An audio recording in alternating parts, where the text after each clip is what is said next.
আজকের এই ভিডিওতে তোমাদের আমি ডিটেলসে দেখাবো যে আমি স্প্ল্যানেড থেকে ঠিক কী কিনেছিলাম। প্রথমে যেটা শেয়ার করবো সেটা হচ্ছে কিউট আর অ্যাস্থেটিক দেখতে স্লিপারটা। আমি মেনলি স্লিপারটা নিয়েছি, স্লিপারটা কিন্তু বেশ সফট ছিল।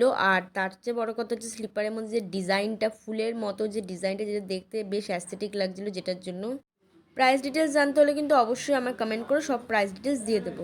তারপর নিয়েছিলাম সুন্দর দেখতে চকলেট কালারের সাইড ব্যাগটা, যেটা কিন্তু সাইজে বেশ ভালোই বড় ছিল।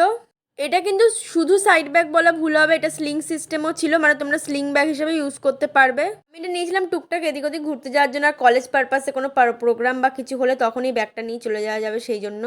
আর তারপরে নিয়েছিলাম এই সুন্দর আর অ্যাস্থেটিক দেখতে স্লিং ব্যাগটা। প্রথমে আমি অন্য একটা প্রিন্টের স্লিং ব্যাগ চুজ করছিলাম, কিন্তু তারপরে যখন আমাকে দোকান থেকে কাকু এই ব্যাগটা দেখালো তখন এক দেখাতে আমি এটা নিয়ে নিই। তার একমাত্র কারণ হচ্ছে প্রিন্টটা দেখতে বেশ অ্যাস্থেটিক। ব্যাগের সামনেটা তো বটে, ইভেন ব্যাগের ব্যাক সাইডে কিন্তু পুরো এরকম ফুলের ডিজাইন করা। চলো তারপরে আসা যাক এবার একটা ইম্পর্টেন্ট পার্টে। বললাম তার একটাই কারণ, মেন যেটা তোমাদেরকে আমি দেখানোর জন্য এক্সাইটেড হয়ে আছি, ইয়েস আমার নতুন জুতো পুজোর।